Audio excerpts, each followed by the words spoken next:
What an important topic today. Handcuffs, but not just handcuff sleeper running backs that live inside the handcuff board. And if you haven't been here for just this offseason and beyond, if you've only been here for 1 year, you may have missed the handcuff board that brought you Jordan Mason league winner, Isaac Guerendo and Jordan Mason league winner combo from the cuff board last year.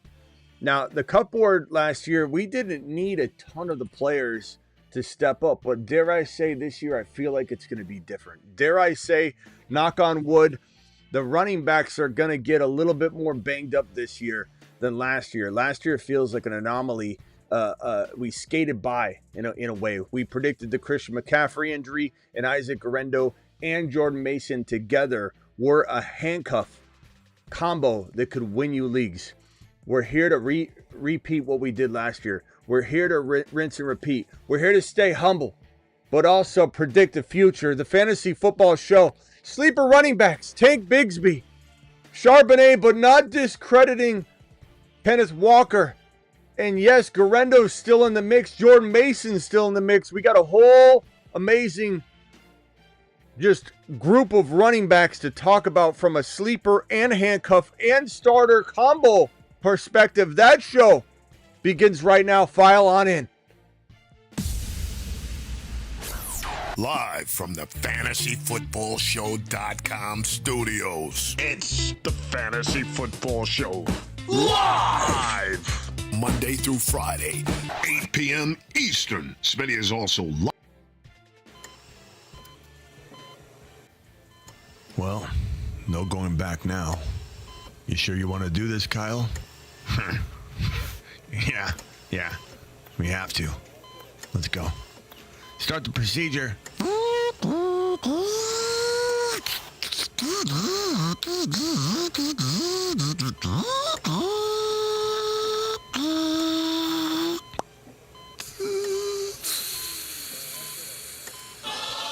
Masonites assemble. I see a couple of your comments, like Bruce says, Judkins is my sleeper. That's not what this show is about. This is handcuffs. This is not about rookie running backs. Otherwise, you'd see Henderson. That's not what this show is about. This show is about the handcuff board. This show is about this beautiful board right here.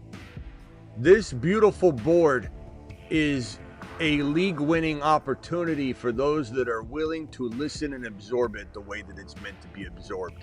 Now, I'm not saying this is complete. I might even forgot a combo that I talk about all the time. I spitball this real quickly. But this is the board. Charbonnet Walker, by far and away the best cuff combo in fantasy. And dare I say, the most underrated by a country mile. This Monty Gibbs is amazing, but it's not even necessary. And there's standalone components where you could start Monty and Gibbs. So the allure of it being the number one cuffing situation, not quite there, but Monty's dropping in value to the tune where you can finally cuff Monty and Gibbs together. The Corum and Kyron cuff is a necessity, a must, because of the system, not because of Corum. But the system would allow Corum to be top 10. The system allows Kyron to be top 1 to 5. Understand the difference when one of these guys is in the lineup, but it is still a top 10 running back nonetheless. ETN Bigsby. Bigsby's one of the biggest sleeping giants standalone. You don't need both of them, but it's easy to cuff both of them because both of them go in cuff territory. Happy smoke season, says Cheryl. Cheryl, thank you for the $5 super chat to start off the show. Appreciate you. We'll give you a To Mars. Mars salute there for the first super chat of the day. Breece Hall, Braylon Allen, a lot of committee talk going on, obviously, in New York, so this is a must cuff. Do they draft Genty? Do they trade Breece Hall? We have a whole show on all those rumors getting kicked around. Not saying I believe they'll get traded, but that show is up there for you. Benson, Connor, I think Benson takes over this year. I know we said that it could happen last year, but remember, Connor's been a go trade for, make sure you keep him during the season. Whenever Connor looks like he's healthy, this show may not be all on board drafting Connor at his high price tag, but I love buying low on Connor. That could happen again this year if Connor gets bought high, doesn't produce, and then you can scoop up the combo. But Benson looked fantastic down the stretch there, giving him more run. This is a 5-yard per carry type of elusive running back. The Guerendo-McCaffrey combination will rise as we escape the NFL draft. If Guerendo escapes the NFL draft, something we think there's a really good chance he won't, and Scattaboo isn't drafted to the Niners, he will climb up potentially into this territory here. But for right now, there is probably no major threat more than the Niners drafting a pretty decent high-name rookie running back to the tune of Caleb Johnson, or going as high up as potentially a Scattaboo. So anybody wondering why Guerendo isn't higher, that's the risk we're looking at. Ray Davis is a fantastic stash, standalone, sleeping giant running back. The cuff is a necessity. You could make arguments that it moves up into this territory. The right Achane situation might be complicated by the draft, hence why it's kind of lingering low. Jordan Mason and Aaron Jones, dare I say, looks too low to me. And this is why this board is ever evolving. And right now, even looking at it, I want to move it up. I think Mason can win leagues again. I think Mason can rinse and repeat what he did last year in 2025. And I couldn't be more excited about standalone Mason, standalone Ray Davis, standalone Bigsby, standalone Guerendo, but we're waiting on the draft. Not even that excited about standalone Corum. Not excited about standalone Braylon Allen as much as I am other potential standalone monsters here. Charbonnet, love it. Probably my favorite standalone grab of the backups that are supposed to be the supporting cast. But let me go over something with you that is probably the most important running back content maybe we've produced, I would say all year. Or it's up there. It's up there. You know, the Genty breakdowns, loving Genty more than the average bear, watching him climb up boards. That's all important too. But this, what I'm about to show you right here, is going to open your eyes. If you remember, who was the first moon man ever? Does anybody know the answer of who the first moon man ever was? Why we talked to the moon, to the stars, to the sun. People have copied us. They copy us because they can't come up with their own content. People copy us left and right because we are the show. We are Mashed potatoes. This is where. Let him cook.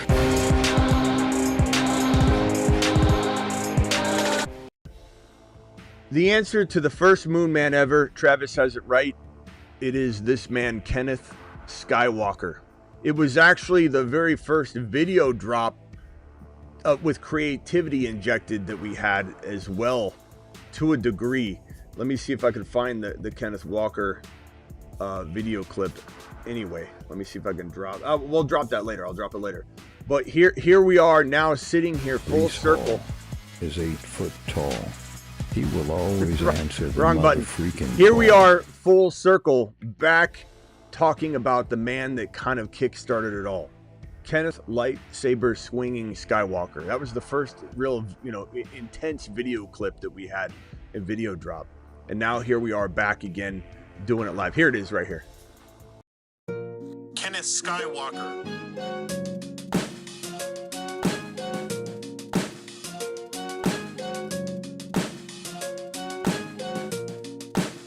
Kenneth lightsaber swinging Skywalker. Why are we talking about Kenneth Walker? Because we're full circle back to Kenneth Walker. We're full circle back to talking about how Kenneth Walker and Zach Charbonnet can not only win you a league, but Kenneth Walker is being undervalued to an extreme degree walking into this current moment in time right now. Kenneth Walker was number 1 in the entire National Football League in missed forced tackles per attempt. He was number 5 in yards after contact per attempt. He had an up and down year because of the missed games. But what I did over the course of the day was map both of these gentlemen across the season. And as you can see right here on this overlay, the Kenneth Walker, the bigger chunk of stats is Kenneth Walker. The smaller number of games in green, highlighted with the green box, that is Zach Charbonnet. If we take the 17 games played using this overlay of Kenneth Walker and Zach Charbonnet. And that's not even really including like a couple games where they both played that were counting for Kenneth Walker, where Charbonnet did actually score a touchdown and outscore him. If we take just the starting games by Zach Charbonnet and we combine them without adding them also to Walker's games in that time frame, and Walker was out most of those games anyway, but we're not double dipping.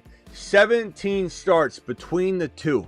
Not even cherry picking the games they played together. If Walker started, I gave Walker the starts. If Walker started, you see the bigger grouping of games. That is Walker's game, even if Charbonnet outscored him. If you include the 1, 2, 3, 4, 5 started games by Zach Charbonnet, where he was running back 8, running back 7, you can see him in green, running back 1, running back 17, and running back 19. If you take those games and add them to Kenneth Walker's stats, this was running back 5 through 17 weeks with 286 points. This was running back number 5. And dare I say, we take Zach Charbonnet's games, 17.9 plus 25.7 plus 38.3. Whoops, hold on. I messed up on the calculator. Okay, so start from the bottom. 10.6 plus 13.6 plus 38.3 plus 25.7 plus 17.9 divided by 1, 2, 3, 4, 5 games. Divided by 5 games is 21.22. Multiply that back to 17. That is 360 points. Zach Charbonnet was on pace for 360 points.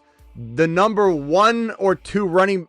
Actually, I'm sorry. Barkley through 17 games, 353.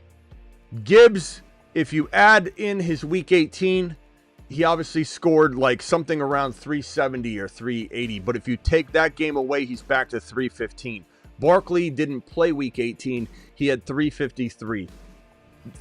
Does that not tell you, and I know that's not a huge sample of games to base this decision off of, but is that not a remarkable amount of production, 360, that you would have got out of Zach Charbonnet?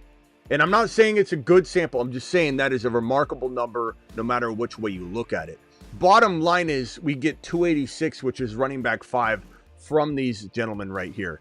And two of the most elusive stats you can find are the most predictive stats you can find for running back success at the National Football League level, or if you're measuring performances year over year, is missed tackles forced per attempt and yards after contact per attempt. That is probably the most important stat, those two, the most important stats you can pull from any sort of data to try and predict how good a running back can be the next year or how good they were that previous year.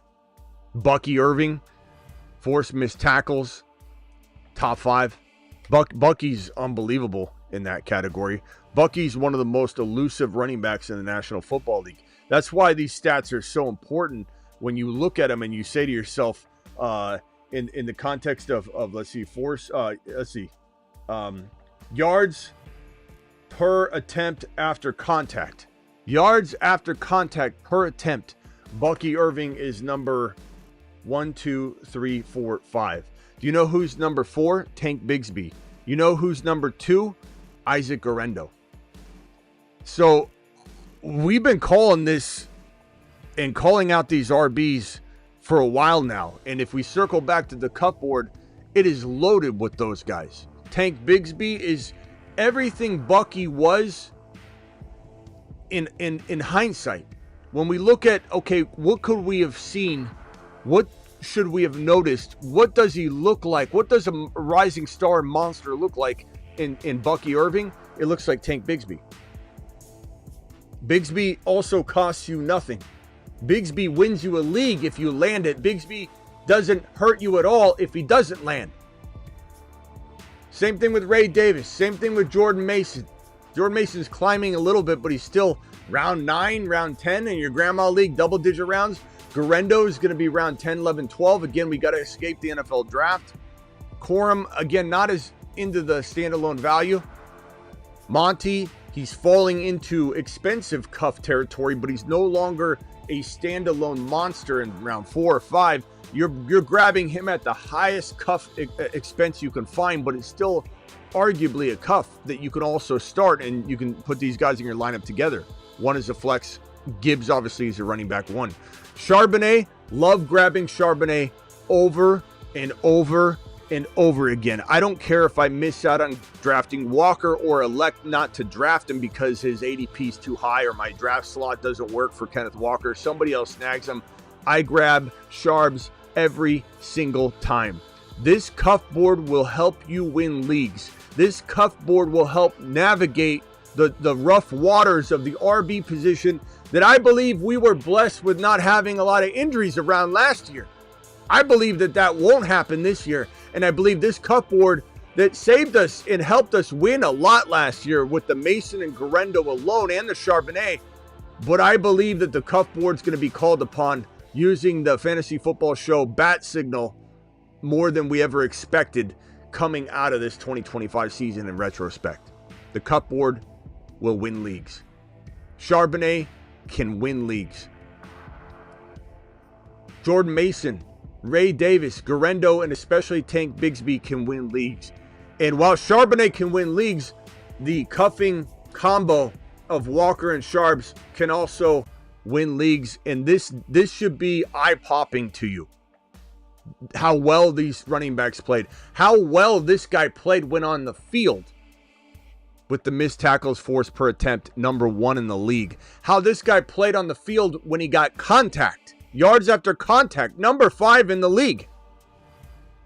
The combined number 5 running back value from their 17 games played, not crossing their games over. This is merely overlaying the games started by each one or considered started by each one. Unbelievable data that should tell you that this cuffing situation is number 1 in the league walking into 2025, and that's why they rank number 1. But don't get me twisted when I say Charbs wins you a league all by himself potentially. Mason wins you a league all by himself potentially. We got some bad news today. Someone turned hater again. Can anybody guess who turned hater on this show? Can anybody guess what person that frequents this show occasionally runs their mouth and thinks they have something of note to share with the comment section of my channel, and then we have to chastise them and set them straight? This happens about once every maybe 8 to 10 months. We have somebody that comes in and turns hater. And it's unfortunate. Denny left this comment 21 minutes ago in my comment section. Smitty sucks. Spelled it wrong. Smitty sucks. Then Denny comes in with a second, says Smitty blocked me. Why am I seeing these messages? You know, that's the funny part, is like his comments are sitting there for everyone to see. If you go to the video before this one, he's just got 3 or 4 of them lining up. And Denny's off his rocker yet again. Denny, if you're watching right now, I don't know how to tell you this, but why don't you check with me before you think something's going on? I believe, I have it on good authority, that Denny's dialing the old phone number. And Denny's not getting through. And so Denny's assuming that your boy Smitty has blocked Denny.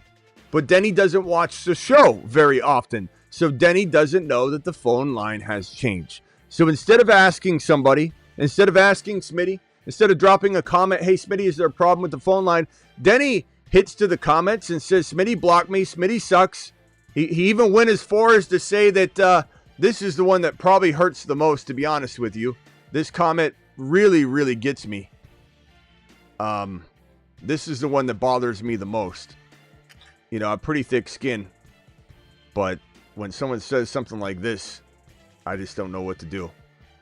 Worried William sucks. Denny's a little upset. I'll tell you what, though. I'm a forgiving man. All Denny's got to do is call in. Ron says, what about me, Lucas? I said somebody turned hater. Ron, can you guess who? And a couple people said Ron Navy, because you haven't been around as much, so someone's just guessing. But we had Denny go crazy and ballistic in the comments again. Worried Williams sucks. Smitty blocked me. Smitty sucks. Apparently, he doesn't know that the phone line has changed. So, Denny, if you're out there, Sim Valley says your spelling sucks, Denny. If you're out there, Denny, call into the new phone line as anyone else can right now if they would like to get on the phone line.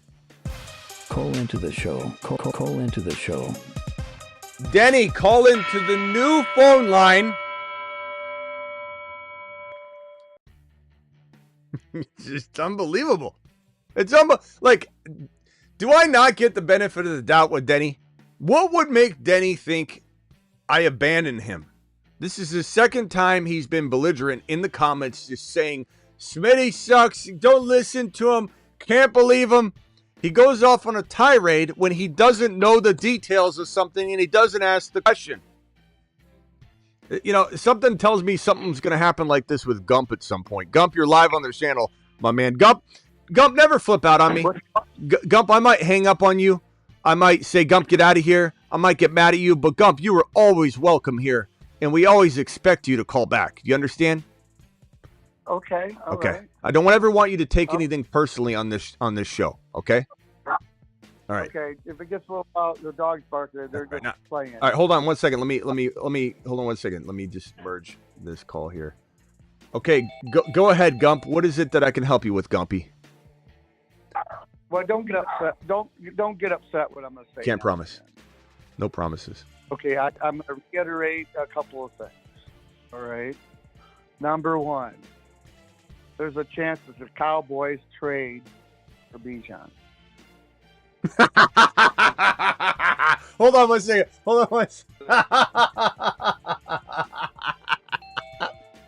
Oh, Gumpy. That is probably some of the most uninformed information I have ever heard in my entire life. There is a -% chance that the Cowboys trade for Bijan. There's an even more -% chance that the Falcons would even contemplate trading Bijan. Where are you getting this from? And if you say they want their door set, that's not evidence, Gump. Give me evidence of why you think Bijan's getting traded to the Dallas Cowboys, Gump. Please enlighten me. Well, what team does Bijan play for? The Atlanta Falcons, Gump. As far as I know. Okay, what happens when the Atlanta Falcons get on the clock? What happens? Or when they're not on the clock, what happens? I don't know, Gump. What happens? Tell us. They're about to this team out there. Okay, Gump, we're asking for evidence. So what or at least what reasoning you have that makes you think that Bijan's getting traded, Gump? Okay. Don't you always say, Smitty, to go with your gut feeling? Gump, that doesn't mean you make up stuff and just say, my God. There's 0% chance that the Falcons are trading arguably the best running back in the entire National Football League. Okay. Well, let's think about this. Oh, gosh, he didn't just do that. Oh, no. Oh, I had to brought him out. Toto, get in the other room. Oh, good God, he just pooped on the floor. Oh, Laura, go lay down. I bet you Gump's dog poops on the floor. I bet you there's 100% chance. Gump, we predict that your dog poops on the floor right now. Did we get it? Did we land it? We went with our gut. No, I predict sure that you mistreat Laura for something she had nothing to do with. That's what I predict. You're yelling at Laura. Laura didn't do anything wrong. You apologize to Laura. Laura, Smitty says I got to apologize to you. You got a little snappy, You have Gump. anything to say, Smitty? You got a little snappy to her, Gump. When all she did is she's cleaning it up right now. Is she not? I don't think you're cleaning it up. Yeah, she's cleaning it up. Yeah, okay. Right So how about thank you, Laura? That was really sweet of you to pick up the dump. Okay, Gump, tell us. Laura, Yeah, go ahead. thank you, Laura, for picking up the dump. Told you you needed 5. Not for 2, you did it for 30 seconds. 30 seconds? Gump, what if I gave you 30 seconds to go take a dump? Are you getting in and out quick enough, Gump? That's not long enough. 30 That's seconds. what it says. This poor dog just started sniffing and finding a spot, and Gump goes, here. The dog comes in, takes it. You know what else is taking a dump? Your prediction. Because there's no way Bijan is getting traded. Second day of landmines everywhere. Landmines. Maybe we need Laura to call in more. I think. Yeah, he wants you to call in, Laura. Yeah, you might get better insight than. Oh, boy, I'm getting yelled at now. Ask Laura. Bijan's getting traded. Laura, is the Lions going to win the Super Bowl? He wants to know. He's got all his money on it. He's riding with it. Okay. Anyway, let's move on from here. Gump, you've given us nothing. Oh. Give us your other prediction. Okay, I'm gonna give you something. Oh, dang. Hey, Gump, why don't you hang up the phone and save your marriage? Rather than put Smitty in. That's my sister. That's your sister? Yeah. Okay, never mind then. Okay, Gump, tell me. That was messed up, Smitty. All right, Gump, tell me. But listen, I'll tell you why. The reason why is the freaking Atlanta Falcons this year. Damn it, man. What's his name? Just retired. That when they made that big trade, right? Gump, spit it out. I got to go to other callers. I got to go to other callers. Your dog's got to go out. Hurry up. Listen, Hurry up. No, he ain't got to go out now. Well, he might have pinched it off. We don't really know how much is still left. So hurry up, Gump. Well, anyway, what I was saying is, remember that one receiver that the Atlanta Falcons went up and gave up the whole boat for him? If they want Genty. Okay. Atlanta's stupid. Okay. Atlanta's just stupid. Gump, give me your other prediction before I hang up on you. I like what's his name, Charbonnet, and I have a feeling about him this year. Okay. Charbonnet. Let's All right. Mute yourself real quick, Gump. Let me go. Mute want me to do my No. huh? No, I want you to mute the phone. Good morning, Vietnam. Finish him. Call terminated. He wouldn't stop. I was literally telling him, just mute yourself, mute. He kept going. Okay, let me go to New Age Outlaw, then over to Ron Navy real quickly. New Age, by the way, if anybody doesn't know, there's a new Age Outlaw emoji. Please drop that emoji right now. I can't promise that one stays because sometimes the newest ones get taken away. It's really weird how they give the emojis out. They're really strict on them. So keep your memberships up to date. Renew the ones that Outlaw and BBQ are giving you so we can keep, a massive amount of emojis. But drop the New Age Outlaw emoji right now. New Age, what are you doing? What do you say? What do you hear? Put it this way. Can you hear me good with this headset, or does that work? It works great. You sound like Gump, loud and clear. He's on his headset, too. Oh, great. Thanks. No, I'm wondering about Cook. If Cook holds out, Davis will go up. But do they still have Gore on that team? Or is he off the roster? Frank Gore Jr., he was on the practice squad for a while. So let me go to the Bills.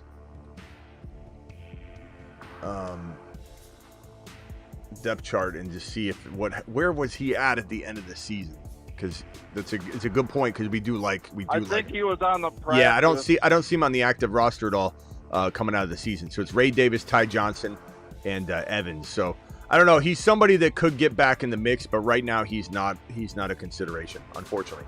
But yes, Ray Davis has monster ability, my boy. Monster ability. They trust him. He was getting work at the end of the year. He's rotating with Cook a little bit, and Cook's holding out now. And not to mention, even if Cook holds out and gets $12 million a year, let's say a couple months from now, every day he holds out, his injury risk goes up. So Davis might be called upon anyway if Cook does drag this out a little bit. Yeah, Davis has better hands than Cook, in my opinion. I mean, some of them catches, wow. Yeah, he's fantastic, bro. Keep dropping those BBQ and Outlaw emojis. I love it. You like your new emoji, Outlaw? You see it? It's got a out Law. No, I never seen it. I'm driving now. I haven't seen it yet. It's I'll put it up on screen for everybody. It's an out and a law, and the A for law is a cowboy. It's a cowboy emoji. So He's a cowboy. Oh boy. Yeah, outlaw. Yeah, he's an outlaw. I'm your Huckleberry.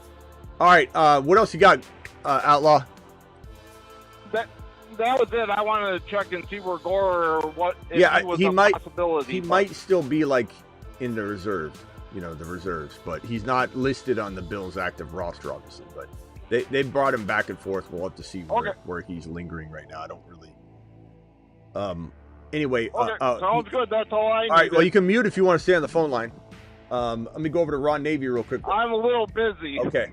So. All right. Call back if you can. Later, bro. All right. Appreciate you. Ron Navy, you're live. Bye. What a show so far. I mean, it is really the Howard Stern show of fantasy football, no doubt about it. I just can't. I don't know if it's Gump Beetlejuice or it's Denny Beetlejuice. And the fact that Denny's running his mouth again, like I didn't do anything to Denny.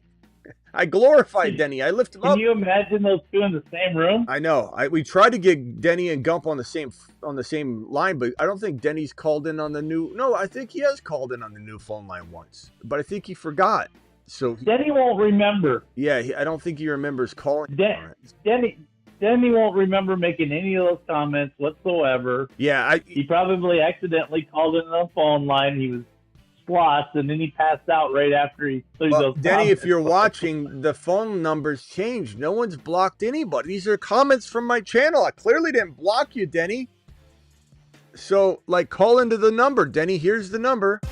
Call into the show. Call into the show. I mean, I don't know. Okay, Ron, talk about the cuffs, bro. What do you like? What do you see here? I've always loved the Walker Charbonnet. In fact, I was asking that to you about 3 weeks ago. Remember? Yeah. Can you believe about that? Talk about it. Can you believe this? These stats, though. I mean, Charbonnet. You can't extrapolate 5 games, but if you did, he would be the number 1 or 2 running back in the league.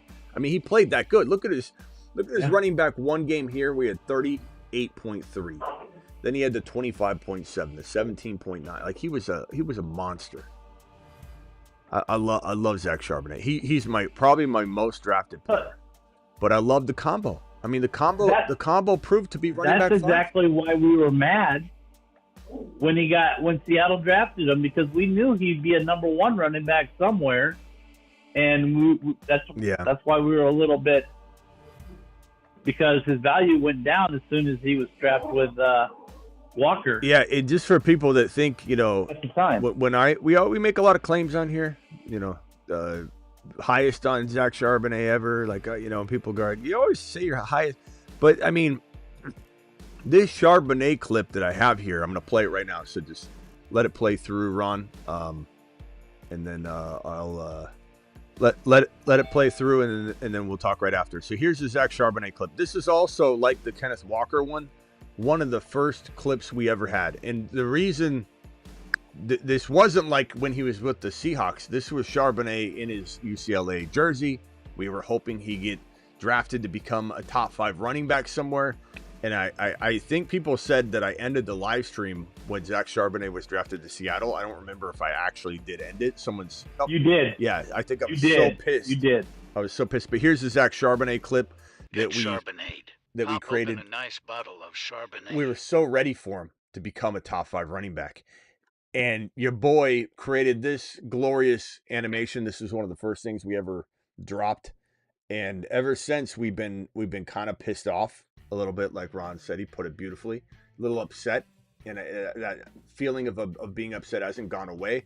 I kind of have wanted Kenneth Walker to be traded to the Raiders.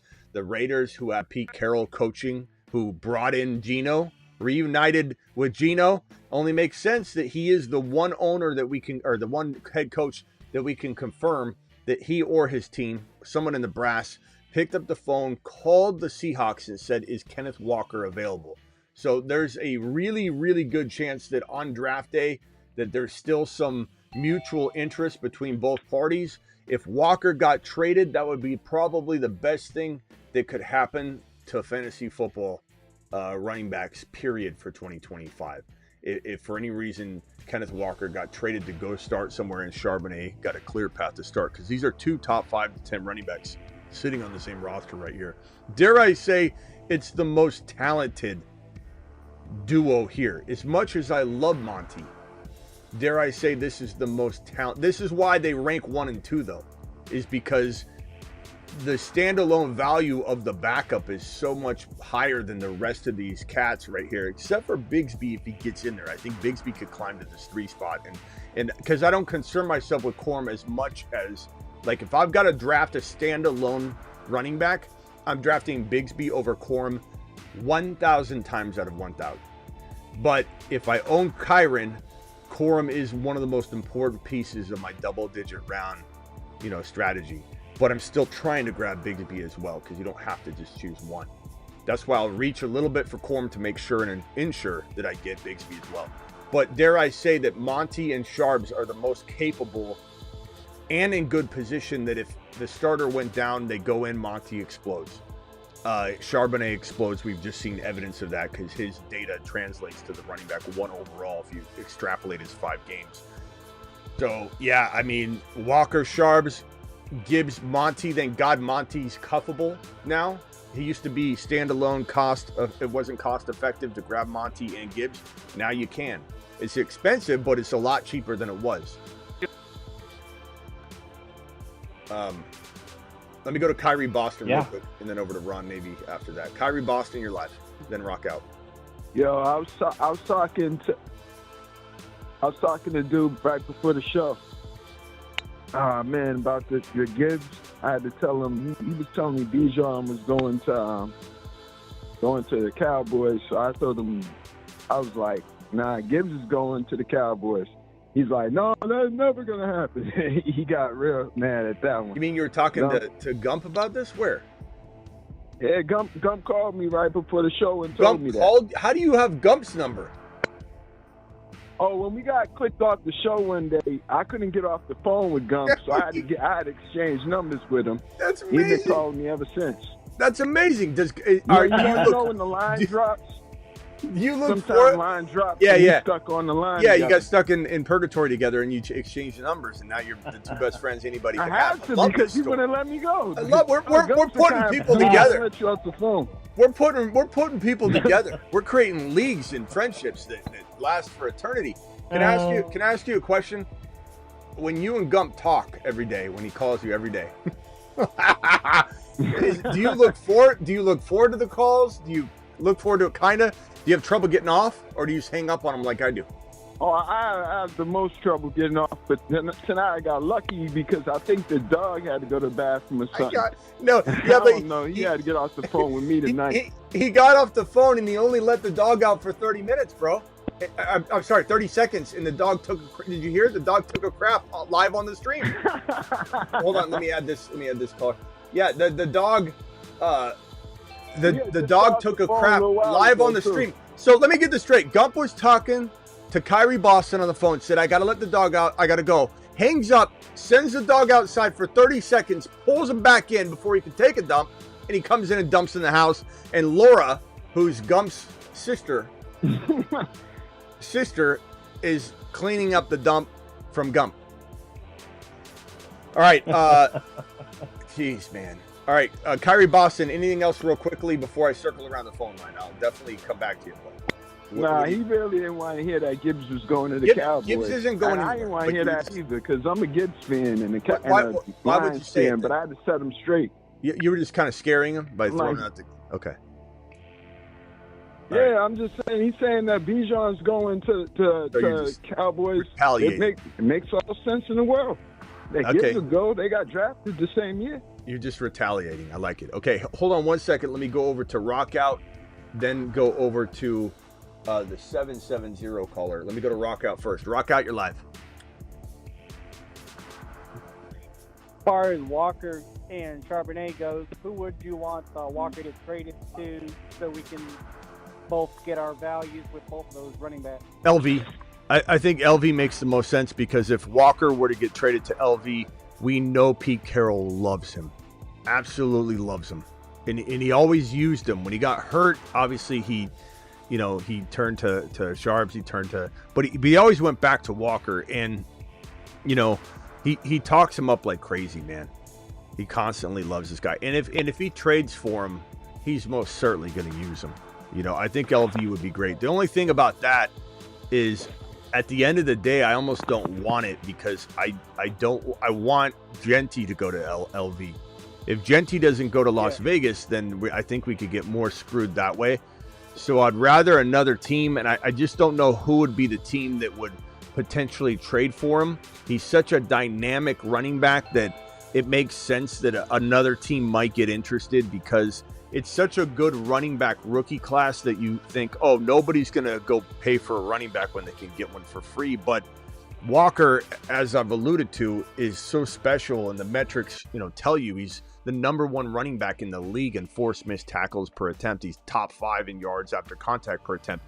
So this is one of the most electric running backs in the National Football League, and some team might be interested. The Cowboys are a team that could potentially be interested. I imagine if I look at the NFL teams on this board here, I would say the Buffalo Bills, are gonna probably wait it out with Cook. I don't think they're interested in acquiring a running back. I know a lot of people would say, oh, they'd be great at Buffalo, but there's too many moving parts there to get rid of Cook, all that. Cleveland's interesting.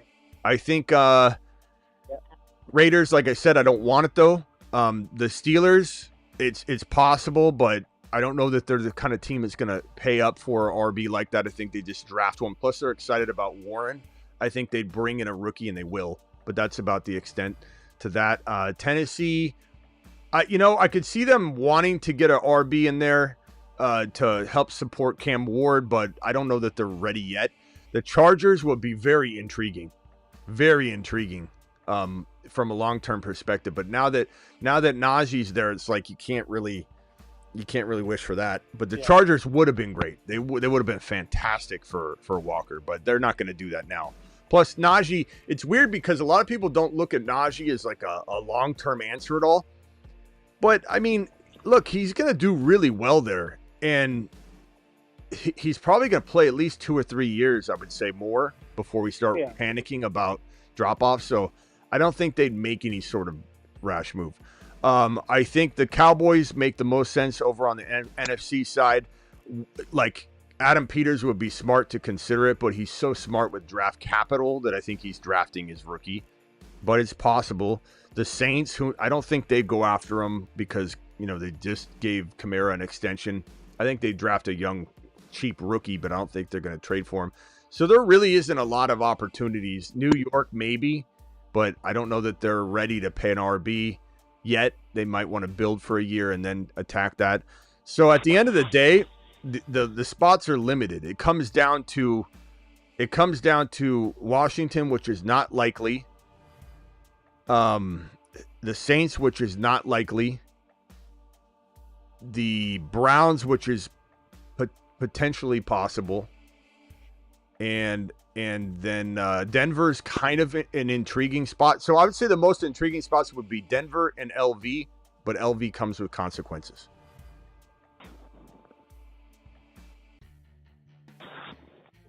What else you got, Rock? What about your Arizona Cardinals? No, they got a lot of faith in Benson. They got a lot of faith in Benson, and I do too. I don't think that they would be interested in that just because Benson's just getting going. And he did really well at the end of the season. You look at the yards per carry; it was like 5 and 6 yards per carry. He was doing really well. I think they got faith in him. They spent a pretty high draft capital. The price tag wasn't cheap, so it's not like they're just gonna go looking yet. Parrot character, thank you for the fist and bumping parrot character. I see it over here on my iPad. Thank you, appreciate you, Chris. Chris dropping a animated sticker. Appreciate you, my boy. Chris to the moon. Let me get Gump back in here, and then I'll circle back over to Travis real quick, and then everybody stay on the line real quick for me. Let me get this call merged here. All right, Travis, go ahead, and then I'll go over to Gump after that. Oh, no, there's another caller on here. Hold on, Travis. Hold on one second. Gump, please mute yourself, Gump. Gump, please mute yourself. I hear the dog. Please mute yourself. Thank you, Gump. 770 rock out. Rock out. Do you have anything else? Oh, rock out just left.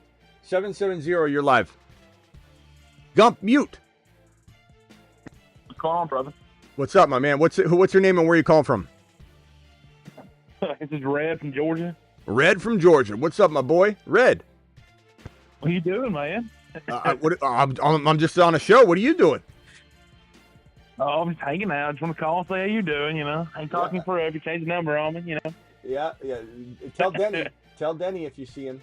I don't know if Kyrie Boston's talking to Denny too, but I mean, Denny flipped out on me. All the messages here. Smitty sucks. Smitty blocked me. I'm like, Denny, I changed the number. Like, pay attention. Watch the show once in a while. Where's Denny at? What can I do for you, Red? How are we feeling about Diggs over there at the Patriots now? How are we feeling about that? Not a big fan of that. I think it's okay. I don't think it's going to be horrible. I just don't know that I would have spent my money that way. You know, coming off the ACL, He's an older player. Running backs are a little different because of the burst and the necessity of getting to that hole before it closes. It's a little different. You can use your brain a little bit and your route running abilities to kind of extend yourself if you lose a step, which Diggs will have lost a step because he tore his ACL, so he's going to be getting back to form if he can even do that at his age. But I just think I would have spent the money elsewhere. That's all. Doesn't mean that it can't work out or be decent, but especially if you're drafting a receiver, which I don't know if the Patriots will.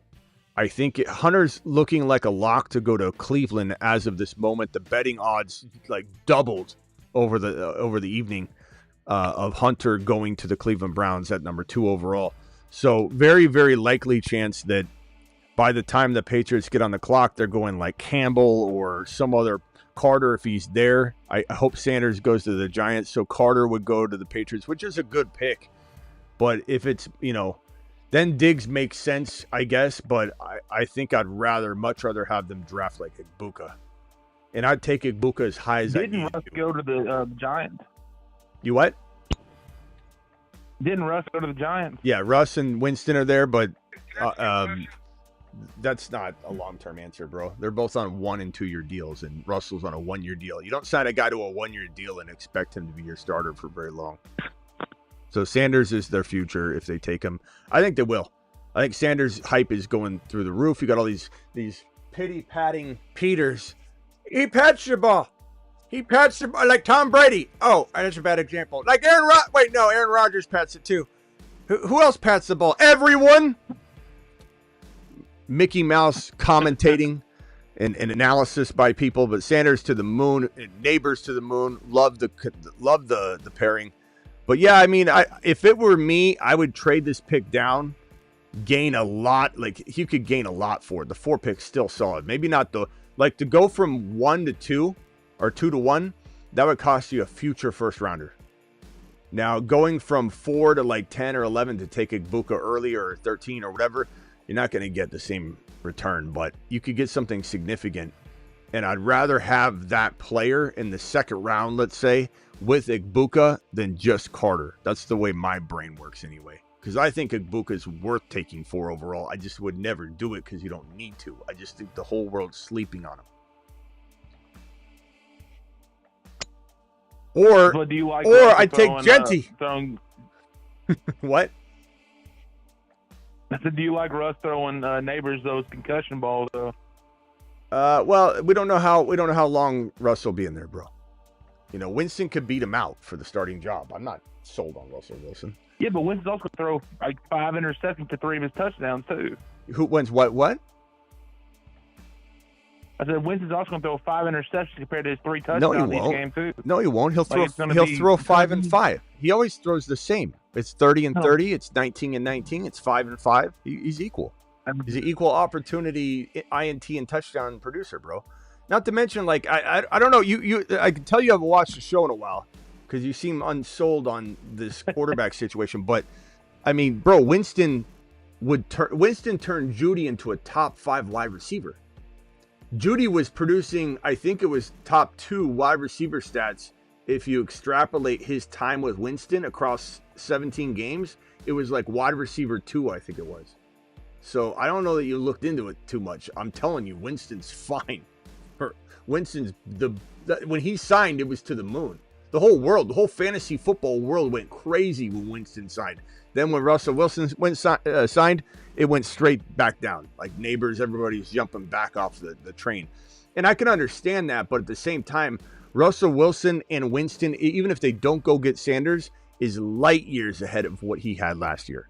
Light years. And if Russell doesn't succeed, he'll get pulled really quickly. He's on a 1-year deal. Winston's on a 2-year deal. Now, Russ is getting paid more than Winston per year on the 1-year deal, but they clearly like the idea of bringing in Winston for multiple seasons. We got New Age Outlaw dropping the gifted memberships. My boy, thanks. I appreciate you, my guy. If you guys get one, please drop the New Age Outlaw emoji and put it on screen showing your appreciation. All right, Red, anything else real quickly? I'm not going to hang up on you, but I'm going to move on around the phone line and then come back to you, okay? You good, brother? All right, hang Come tight. back around. Hang tight. Mute real quick. Okay, I'm ready. No, you're not ready, Gump. Mute yourself, please. Travis, you're live. Hey, what's up? What's up? Yeah, you make a good point with teams.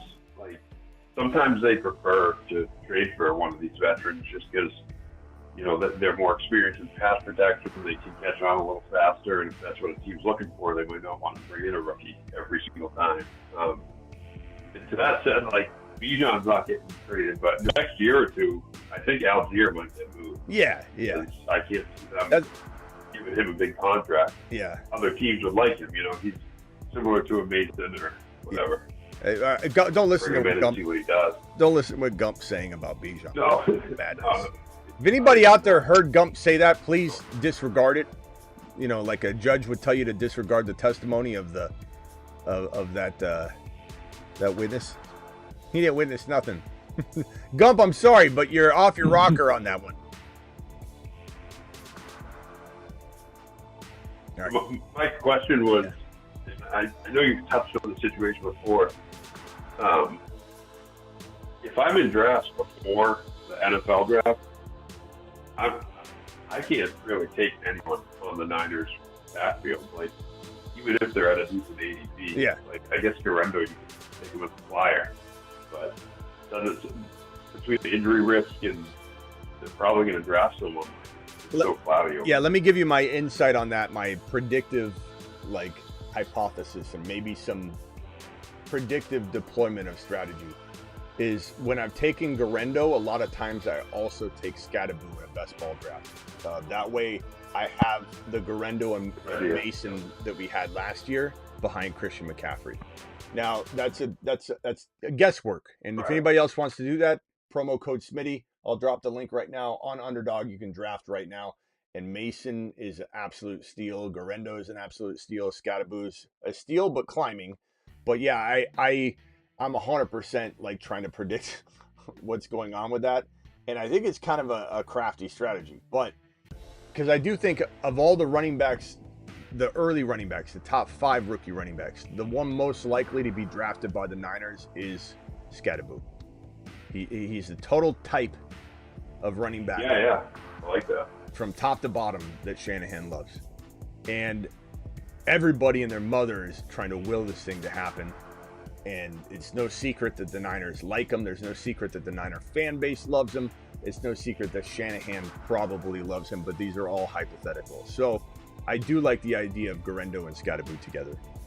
But I don't know, like you said, and like I said at the top of the show, the reason Garendo and McCaffrey's ranked here, and I could even move them down all the way to like 9 or 10, is because the expectation is 50-50 that the Niners will draft a rookie running back, complicating the situation. Now, rookies don't always get a lot of run in a Shanahan offense in year one.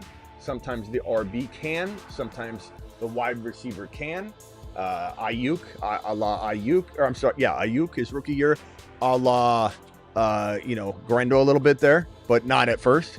So hard to know, like, Garendo still could be first man up for a while until he breaks or something, even if they draft Scatterboo. So Scatterboo going to the freaking Niners is a death sentence for his fantasy value, at least initially. And then you got to hope for like some bobbing and weaving and obstacle dodging for him to get into the lineup, keep the job, all the injuries to happen. But in Shanahan's offense, injuries straight down the board often happen. So tough spot to be in, and that's why Guerrero can't rank any higher than this in my eyes. In fact, I think he probably drops in the coming weeks until the draft goes. I kind of hope a guy like, if we have to have one of the top 7 running back, like a guy like Caleb Johnson. Yeah, slow guy. Too. He's got a Yeah. little bit similarities to Jordan Mason. Slow guy like Caleb Johnson, slower guy. Because and I don't mean that like in a disparaging way. I just mean a slower guy than Guerrero. Like Guerrero is quick, right? And also keep in mind, and this is kind of why Mason is a 10 instead of being like 3. Is Mason didn't catch a lot of balls in college. Shanahan and the Niners didn't throw to Mason an awful lot. And you might say to yourself initially, at a surface level analysis type of view, is, oh, well, he wasn't Christian McCaffrey, so it's a complex offense. There's a lot of polling and movements and different things he couldn't necessarily grasp. So they just didn't throw to the backup. Not true, because right when Mason went down, Guerrero came in, and Guerrero caught everything. And so there is some, something to the fact that, Guerrero is a tremendous pass catcher already baked in. And if Caleb Johnson gets drafted, Guerrero's getting, they're heating the road.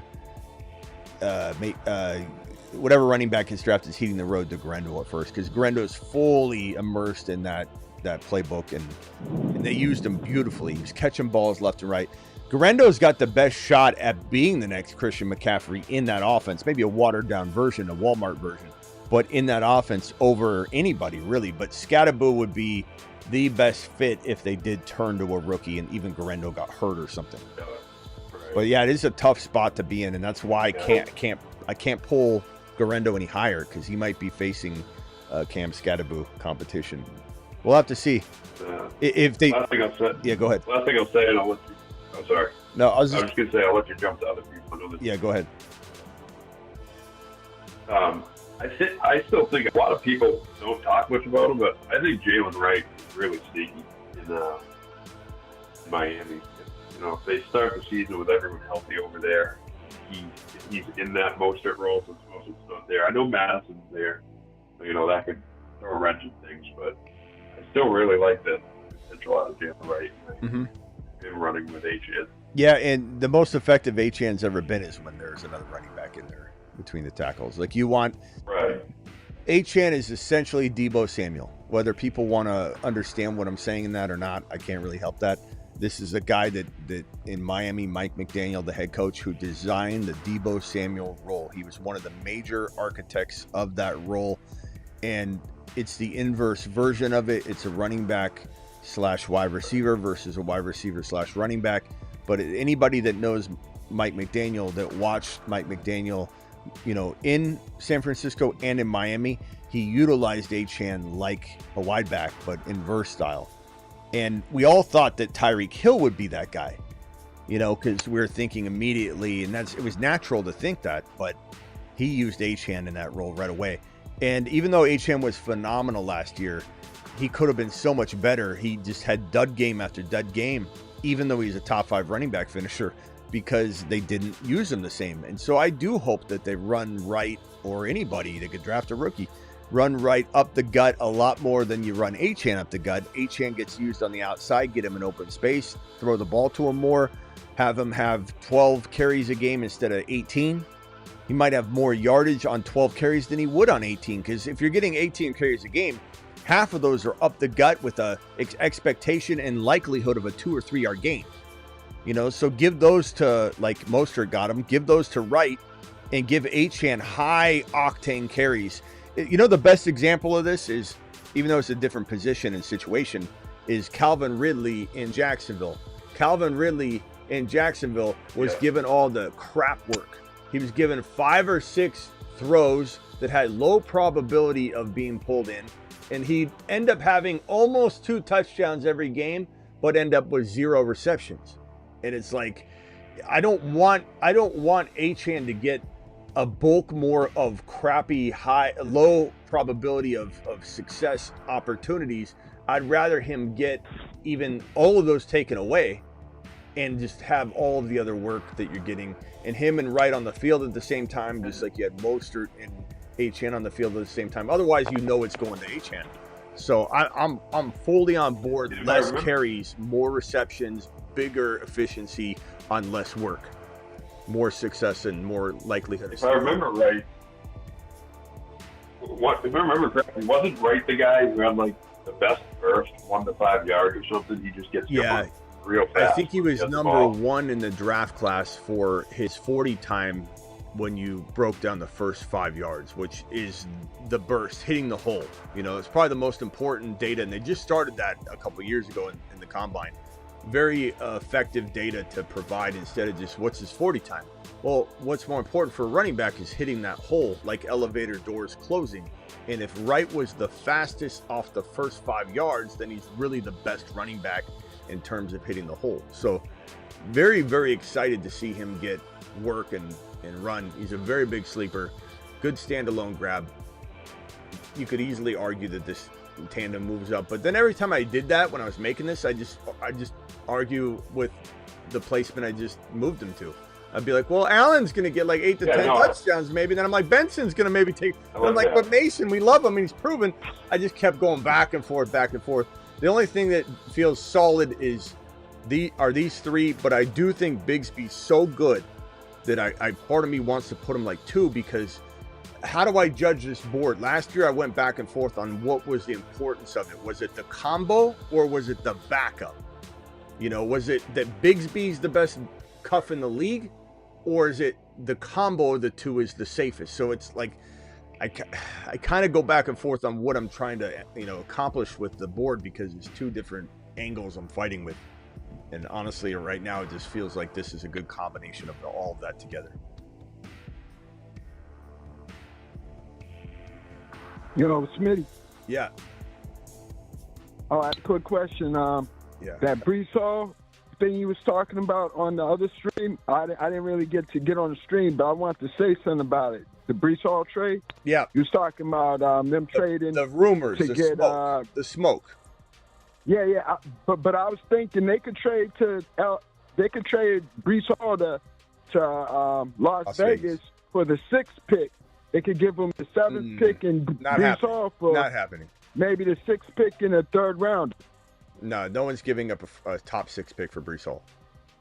I know it seems logical to fantasy football. And the 7th pick, just to move up 1 spot. Oh, to move up 1 spot, you're not doing that either. No, they're getting the 7th pick in Breece Hall for the 6th pick in the 3rd rounder. No. You're not listening, Smith. No, I am listening. It's not going to happen. They ain't going to do that. No. How about 2nd round? You don't get rid of Breece Hall for a 1-spot move, bro.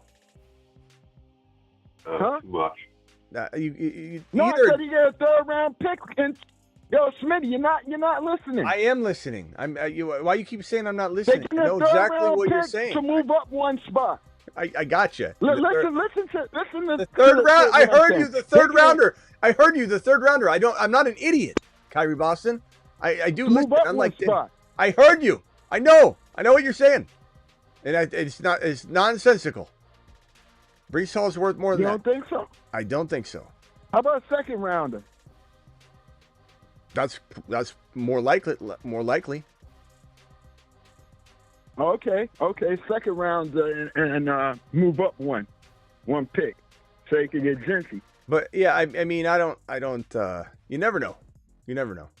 But I do think the thing you got to understand though is that might make sense. That might make sense if it was Kenneth Walker because of the ties that Pete Carroll has to Kenneth Walker. But that scenario can't exist, because we're talking about the Jets owning that 7th pick. But I don't know that Breece Hall, unfortunately, and this is wild to me, right? Because I view Breece Hall as being a top 5 running back, but it's not something that is likely to happen because you put Genty. I would say no to that trade. I want Genty over Breece Hall. I don't care if you give me 2 or 3 2nd round picks in that offer. I'm drafting Genty at number 6 overall, and your offers mean nothing to me. But I'm not the coach. I'm not the brass of that situation. So you wouldn't take Breece Hall in the 7th pick for The 6th pick in the second round? I would say, I would laugh. This is what I would do. I would send the proposing team this right here.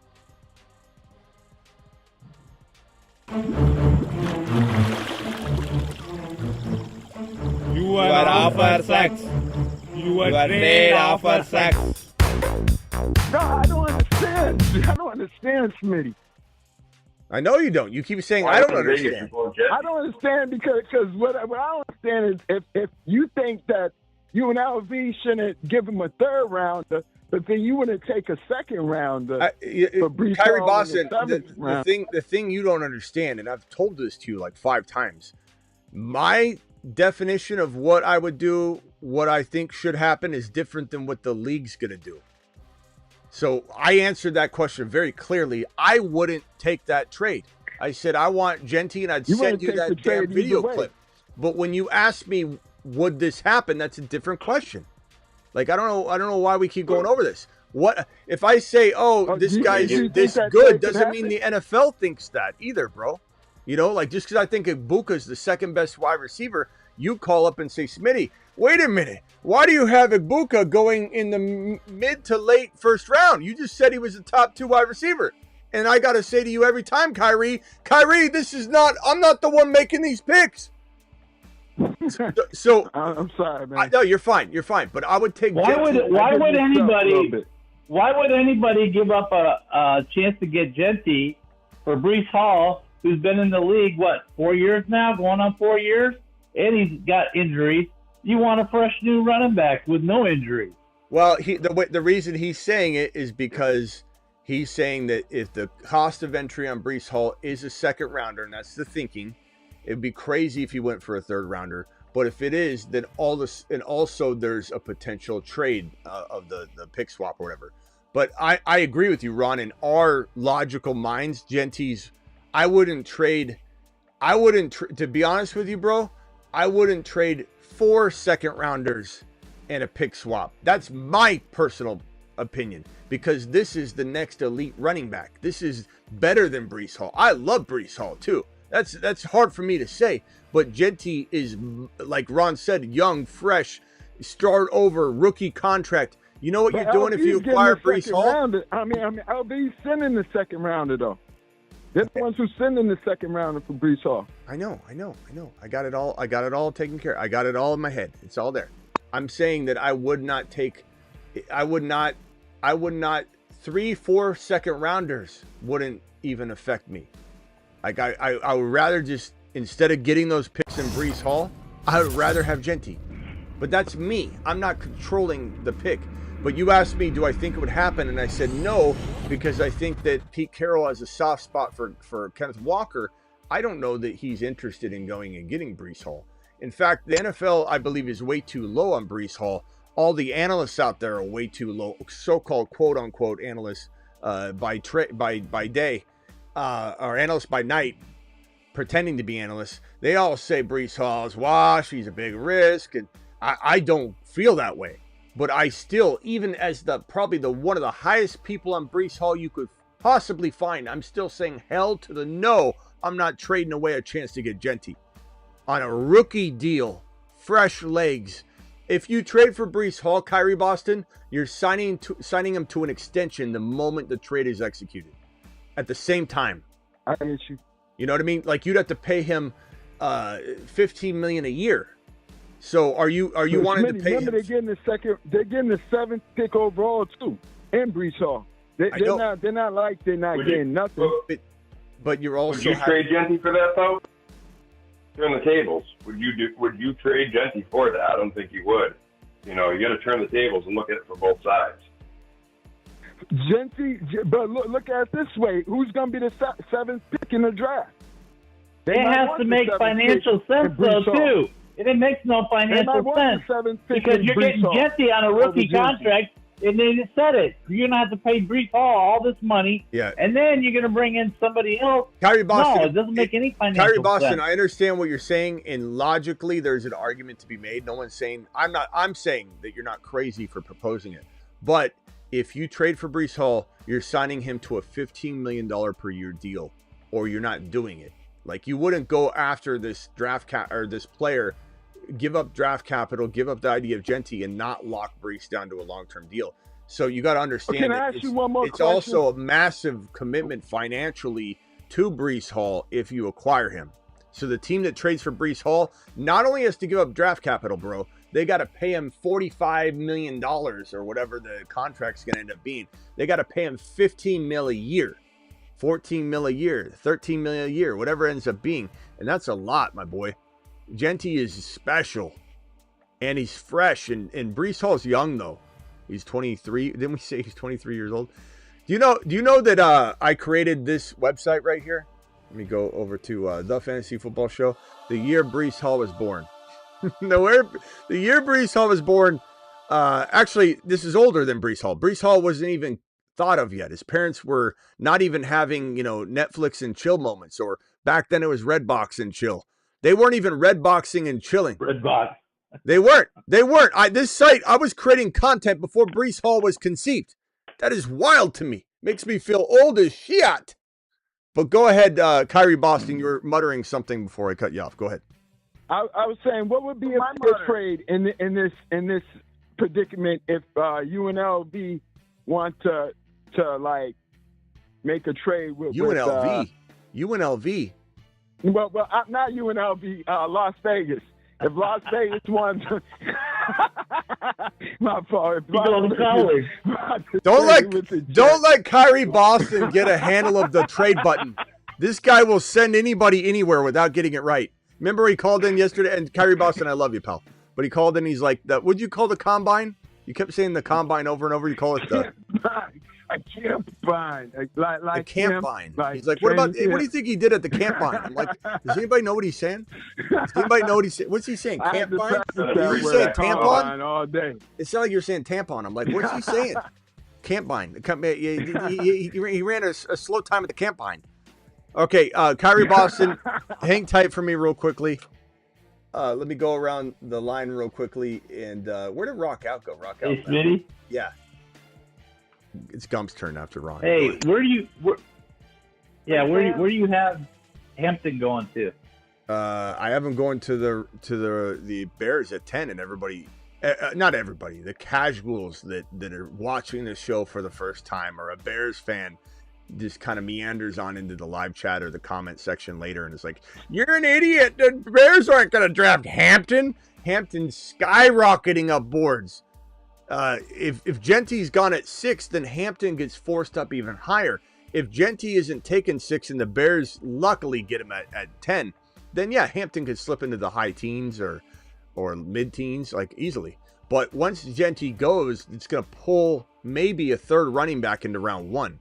I believe that Hampton at 10 and Genty at 6 would make Henderson go to the Broncos at 20 or the Commanders at 29. And I'm not going to be right on all this. This is my prediction. Here's the rumor mill around the local Steelers site, and everybody's talking in the mock draft. They're strongly thinking that going after Hampton. Yeah, well, they better trade up 10 picks. Trade up. Because they're not getting him at 21. What's that? You better trade up 5 to 10. No, they're going to have to make moves. Yeah. I'd say like the safest. They're going to have to make moves, but that's what the talk is. Yeah. That's what the talk is. I mean, the Cowboys are a threat. Oh. Because they want somebody to go with Warren.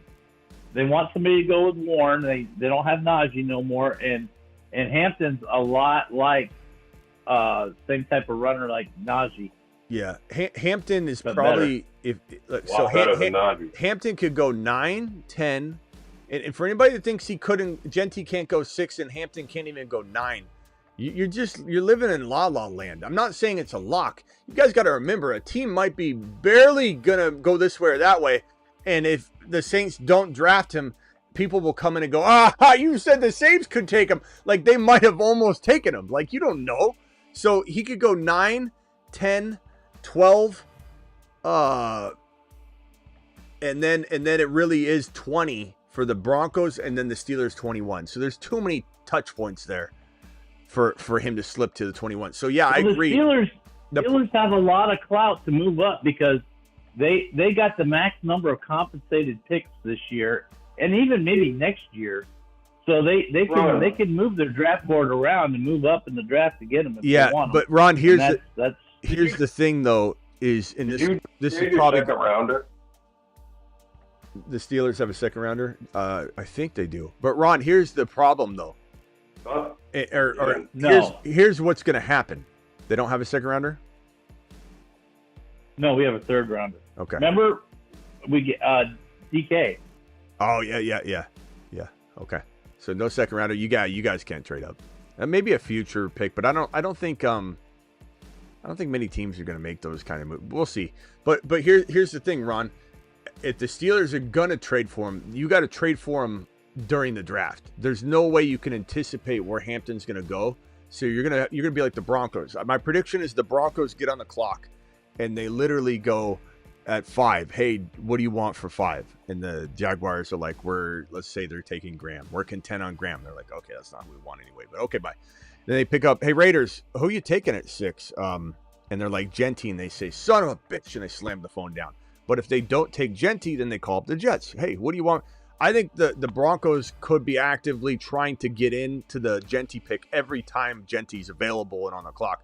The same thing would have to happen with Hampton. Once you get to 9, 10, 11, 12, 13, 14, if you want Hampton, you're going to have to get on the phone every single time that team's on the clock. Because you can't afford to say, well, trade into the Dallas Cowboy 12 pick or the 9 or 11 pick to get Hampton, and then Hampton goes to Chicago at 10. So you definitely have to be making these moves during the draft, or you're making a big blind. That's true, but we got the Magic Man making the deals, dude. You know that. We got the Magic Man. Maybe, but I don't know. We'll see. I think, honestly, Travis, you're very echoey tonight. I think you're very echoey. Is anybody else getting echo, or is it just Ron? It sounds like he's like in his bathtub. Does anybody else get an echo?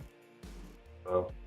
What about anybody? When I first started talking, I was getting an echo. In the chat. Well, does anybody have the show on in the background? You got to turn that down, but I got no echo from the live chat.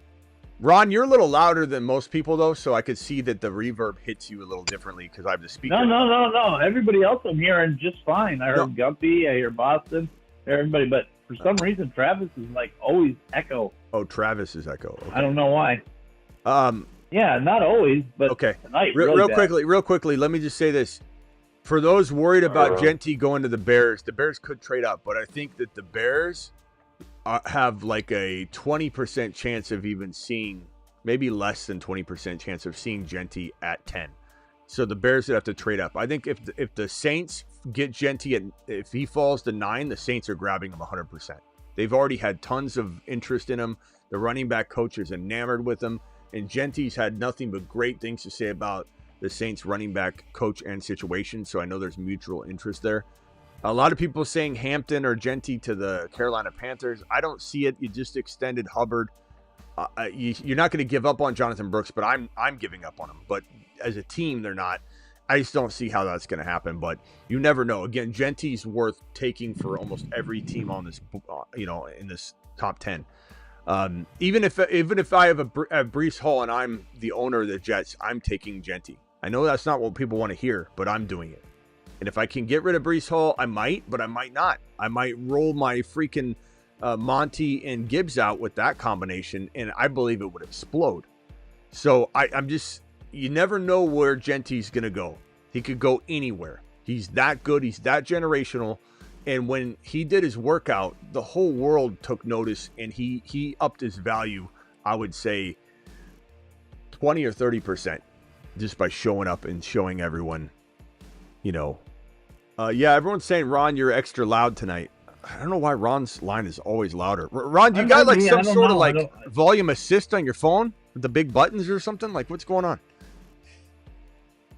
I don't know. Ron's got You got a jitterbug? He's got one of those. Well, you guys are saying that all this could, Pittsburgh doesn't have the clout to move up, but you forgot you're the one that's saying they can trade Pickens. I didn't say they didn't. I didn't say they didn't have the clout. When did I say they didn't have the clout to move up? I just said you didn't have the second rounder, so that's gonna make it hard. And I just don't know. We got Pickens. Yeah. I mean, hey. So if they wanted to move up, and they traditionally have a long, Con, the Magic Man, He loves. But I didn't say from, that. I didn't the say Bears. I didn't have the. So he can move up to the 10th spot easy with the Bears. Sure. With Pickens. Sure. But why would the Bears want Pickens though? Why would the Bears want Claiborne? Claypool? When they gave up that. You mean Claypool? Claypool, yeah. Claypool. Well, I mean, they got DJ Moore though. They've got a Dunze. I don't think they're interested in getting rid of this 10 pick, which gives them an enormous edge to go get their third receiver. That's just more of what they did last year. Well, I'm just using the Bears as an example. They are the Bears. Maybe The Bears. they make a deal with. I'm sorry. With Carolina or the Saints. As Caleb says it, the Bears. Carolina. The Bears. Carolina would be good, Ron. Well, who did it better? Caleb, the Bears, or Liam Cohen? The Bears. The Bears. Can you imagine those guys at a pub having a leader just sitting there together like the Bears? They're practicing it. I don't know, Ron. I don't think the Steelers are going to be the team that goes and gets. I'm just telling you what's going on. I know what you're on the local. I know, but podcast you know who and everything else. It's not just one; it's several of them talking about it. Do you know what team has the worst podcast and fan base when it comes to pretending that they have sources and they have all these Mickey Mouse podcasts everywhere? The Steelers. The Niners have the worst informational, like Twitter accounts and Instagram pages that think they're sources. They think the Niners. The Niners think they're the biggest news aggregates, like these Mickey Mouse pages everywhere that I've not even a single lick of experience of being a journalist or any radio or nothing. But the podcast, the actual audio podcast, the Steelers are littered with these guys that say, I've got a source. You got nothing. You got nothing. So there's a lot of rumors coming out of Pittsburgh. But not the podcast I listen to. Well, no, not the but, ones I but I listen will to. say this. I will say that anything's possible, but what I think is that the Steelers address that running back situation later. I do think they might draft one, but I think they like Warren enough that I don't know that they're trying to unseat him with a big name. But you never know. You never know. They're not trying to unseat him, but the thing is, here Smitty, is Arthur Smith. It's a run-based offense. That's what it is. So they prioritize running back before they prioritize receivers. Well, they need to prioritize. And they already know they can get receivers in the late round. So you need a quarterback before you can do anything. No, they're not.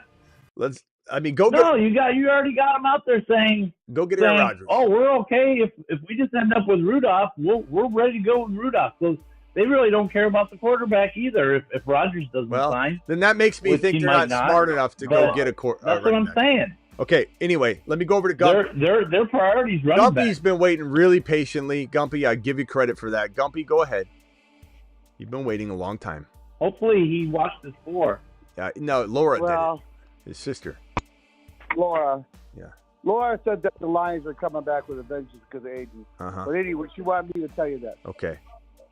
Well, yeah, I know, Laura. I told him. How does your sister deal with you, Gump? How does she deal with you on a regular basis? I have no idea. The woman must be a saint. Laura, he wants to know how you deal with me on a regular basis. Yeah. Okay. She said a lot of mad. Okay, go ahead real quickly, Gump. Hit me with your question. Well, Super Day Football was going to give you a comment about the Tush Push. He says that Tush Push is not regular football. Well, that was one. I don't know who that is. I don't know who you're talking about. Well, anyway, he's out of it right now. But anyway, what I wanted to talk about was, I think you hit the nail, the hammer with the nail, or what? The nail on the head. Now you're talking some. I hit the nail on the head. Now you're talking some sense. What did I say that's so great? Well, what you said was that spit it out, Gumpy. That Dallas is going to trade for Kenneth Walker. I thought they were trading for Bijan a second ago. You said. Well, you said it was a good chance that they go after. I didn't say there's a Kenneth good Walker. chance they go. Guppy, you're making stuff up. I did not say it was a good chance. I said I could see. I heard you. I said I went through all the teams, Gump, and I said I could see them wanting a running back. I could see them wanting a running back. I didn't say there was a good chance of anything. I don't know that there's a good chance. The Dallas Cowboys don't know what in the hell they're doing at the running back position. They proved that time and time again since Zeke left, since Zeke was a stud. They proved that time and time again. And last year especially. They could have had Derrick Henry. They could have had Derrick Henry. They could have had Saquon Barkley. He could have had Josh Jacobs if they wanted to. No, they could have had Barkley. So you tell me. I think the doggone Cowboys draft 2 freaking running backs. Okay, well, you have no evidence of that. I'm not saying you're wrong. I'm just saying you're making stuff up, which is fine. Trey, they're going to make the biggest news about the running backs. I'll tell you. Yeah, everybody's talking about when somebody says something. Kenneth Walker, how far up the ADP, as you would say, Kenneth Walker goes if he goes to Dallas? If Kenneth Walker went to Dallas, he'd be a second-round pick. First round or second? I mean, top of round 2? Yeah, could he? Yeah, sure. He won't be a first round pick. I don't know that there's room for him to climb into round 1, but I think top of 2. But anything's possible. Like Marty said, a gump dump. Would Kenneth Walker be the most dominating running back for the Cowboys since? That's not hard to do, to be honest. Huh? That's not hard to do. That's a low bar. Smitty. Yes. Kyrie Boston, what's up? I think the Cowboys did try to get Barkley, and he went to Philly instead. They offered him a deal. Free agency. Are you serious? Yeah, they tried to get him. I seen that online. You saw it online, okay. Kyrie Boston. On one of the documentaries. To be honest with you, I watch all the Eagles documentaries. Kyrie Boston. Be honest with you, I forget. Saquon Barkley documentaries. I forget what that conversation looked like. I already blocked it out as so long ago, but I don't know that I remember that. But even if they did, the worst part, and I don't think they did. The worst part is that Derrick Henry waited by the phone in his hand for the Dallas Cowboys to call. And Jerry didn't even call him. Jerry didn't even call him. So when you say that they offered Barkley a deal, I don't remember it going like that. I think Barkley said they offered him a deal, though. I mean, they may have had a talk. They may have had a talk. I don't remember exactly. All I know is Derrick Henry didn't even get a phone call. So Jerry's an idiot. Okay, let me circle off the phone line. Gump, final thoughts. I'll be back tonight. I just wanted to say, listen, Tony Dorsett wasn't a bum. He wasn't a bum. History. Tony Dorsett. What's your Dorsett. point? I bet Tony Dorsett. What I'm saying is, listen, they are going to get a running back that's going to be as good as Tony Dorsett. I have a feeling. I walked with Tony Dorsett once down the streets of Phoenix. We were going to. You did? Yeah, we were going to an event, and I looked over at him. I'm like, what happened? I'm like, that's Tony Dorsett. I just started talking to him. But anyway, Gump. What do you have to say? Not much. Really small guy, tiny guy.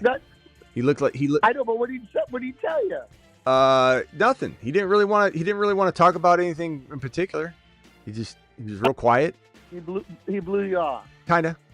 I mean, not really. I mean, he's just a quiet guy to himself, and he's very small. I know we all shrink as we get older, but he was like, I looked at him, I'm like, there's no way. I could crush this guy with my pinky. He was tiny. Really? Yeah. It did not compute for me when I was like, that can't be Tony Dorsett. And then I asked him, and he was. I'm like, oh. All right. Hey, I gotta go. Gumpy, appreciate you. And the Tony Dorsett comment doesn't make sense, though, because no one here is saying he was bad. Well, the Skywalker one does, doesn't it? I don't know what you're saying. All right, we'll see you later, Gump. Call him tonight. Kyrie Boston, final thoughts. All right, I was trying to ask you earlier, what deal would you think would make sense for if LV was willing to trade their pick for the 7th pick? What do you think would make sense? Like, you don't think that they would take Breece Hall for something? I don't think it's gonna involve any picks there. I think if they want a Breece Hall, I'm not saying they wouldn't contemplate a trade down, but I don't know. I don't think that they're interested in paying Breece Hall $12 to $15 million per year. I think that they're looking at Genty and saying this is a free running back in every sense of the word, and whatever advantage we get in round 2 or 3 or whatever, we're willing to bank on the fact that we can still get the player we want where we want, and yeah, it'd be nice to have the extra pick, but Genty's free and he's the most electric running back. What I'm asking you. I'm asking, what do you think would be a fair deal? Like, say we were working a deal between franchises, if they were willing to make the deal.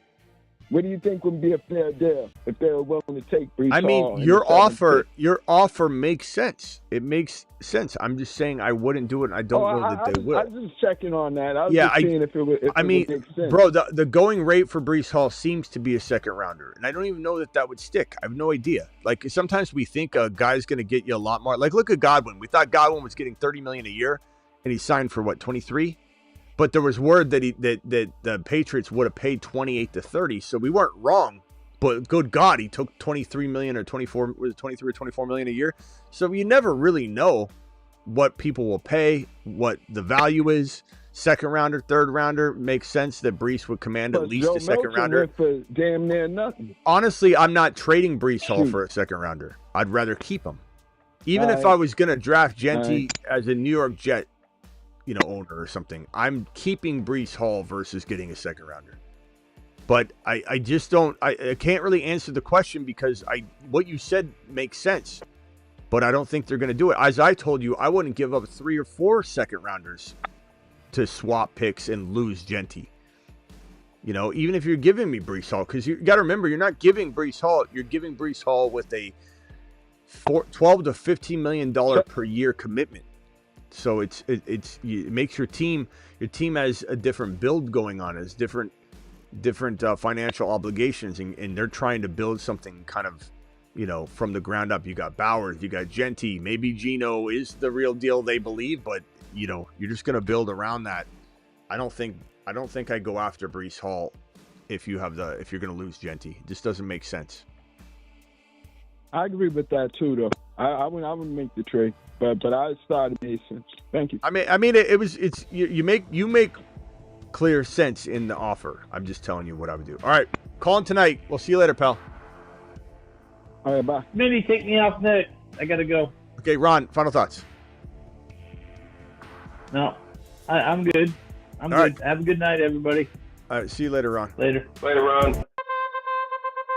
Smitty is clearing the phone line. Phone line dump activated. We're sorry, the number you have reached is not in service. Please check the number and try your call again. This is a recording. You must all call back later. Smitty dumped the phone line. Don't get mad. Don't get sad. Don't be an angry, bitter Chad. We're sorry, your call. It's going to be called a Gump dump now. I'm going to have to redo that. A Gump dump. Travis, final thoughts.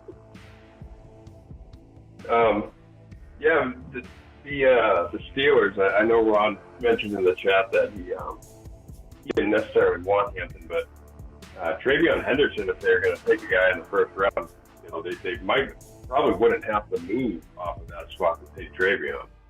So it'll be interesting to see what they do. I still think they end up with a Judkins or something like that, which I think is good too. Yeah, I think Henderson, the only threat is it's Denver at 20. I think they're really going to strongly consider it. But yeah, you're right. I mean, we probably should have mentioned that to Ron, that like Hampton's not even better than Trey Henderson. So give Trey Henderson. I don't want him in the Steelers, but situation more than I want him somewhere else. Right. But yeah, like that is a good thing to say to Ron. Like if Con is smart, he'd just say, let's wait and take Trey Henderson, who's better anyway. And just real quick, I'll jump. I wasn't even, I know a few people said something, but about the Steelers local, like I wasn't even necessarily hating on like just the Steelers, like Patriots local show has had them, like 4 months ago, they had DK Metcalf and T. Higgins like signed, sealed, and delivered to the Patriots. So it's like they all do that, crazy pipe dream stuff. You just gotta take it with a grain of salt, big grain of salt. All right. I'll talk to you later, Smitty. All right. See you. Call tonight. We'll see you later. All right, guys. Out of here. Don't be a worried William. Don't be a worried William. Denny's been a worried William. Denny thinks I'm mad at him. Denny thinks I blocked him. Denny didn't even decide to check in with the phone line at all today. I don't even know how I'm going to get a hold of him. Hi, I'm worried William, and my mommy just warmed me up a Hot Pocket, and I've never even talked to a hot chick.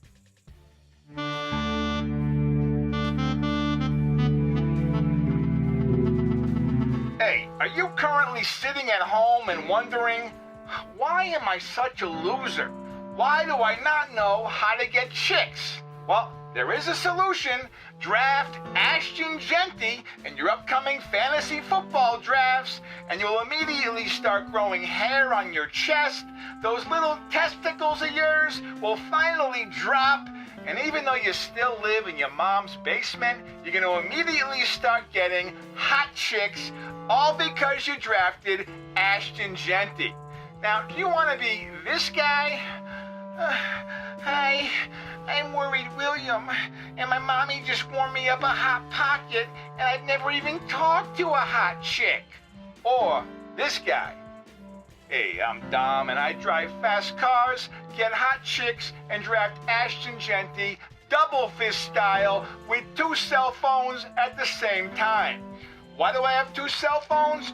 One for looking up Ashton Genty stats all day, the other is for getting chicks. All right, put down the Hot Pocket petrified PETA and start smashing Genty ADP, and watch less Thundercats reruns and more of the Fantasy Football Show with Smitty, you bozo. See you all later. Oh, wait, hold on. We got 2 super chats that I didn't get to yet. I'm sorry. New Age Outlaw, you still here? And Gary, you guys both still here. Appreciate you. New Age Outlaw says, why isn't Bijan and Algier in your top 10 cuffs? Just wondering your thoughts. Good question, and they probably should be on the board. I didn't have enough time to put everybody on the list yet. But I don't know. I kind of don't know how I feel about Algier. He does need to be on it. I just don't know that he's going to rank much more than like 8, 9, 10. So, yeah, good point to put him on. But I don't look at Algier the same way I look at Bigsby, the same way I look at Charbonnet, the same way I look at Garendo. I think he's good. He's solid. But I would also draft, because it's a cuff board, I would also draft the hell out of Bijan without even a thought of getting, you know what I mean? Like I'd rather have Bijan and Bigsby than Bijan and Algier. I'd rather have Bijan and Charbonnet than Bijan and Algier. I'd rather have Bijan and Mason, Bijan and Garendo, Bijan and Benson. So that's kind of why he hasn't made the list yet. But I'll make room for him, and we'll put some, like we did before, some other runners up for it. But it's a great question. It's not a bad question at all, New Age. And New Age, you still here? And is Gary here? Gary says, Dynasty Superflex, I have Lamar, Baker, Stafford, Bijan, Kyron, Mason, Jamar, JJ, Jennings, Mark Andrews, trading Stafford for my 27 second one last year, thanks to you. No question, but Jerry, are you still here? New Age is still here. Great. Jerry, where are you at, Jerry?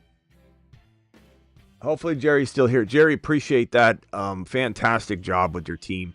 You're clearly playing them with a bunch of grandmas. You got to be careful that this league doesn't quit on you, though, because that's such a good team. Jamar Chase and JJ, you're like the 2 top receivers. You got Bijan and Kyron. You've got Lamar. I mean, you got to be careful. Your whole league's going to quit on you. But anyway, Gary to the moon, or Jerry to the moon. Jerry, thank you very much for the super chat. Thank you, New Age Outlaw, for the super chat. Jerry, if you're not hearing me, I'm going to have to put this in the comments somewhere so that I can thank Jerry later for the super chat. You know what I'm going to do? Just until Jerry sees it, we'll put it on this screen right here like I usually do. Jerry, appreciate you, my boy. I'll keep you on here until I get confirmation that you see this. Thank you for the $5 hauler.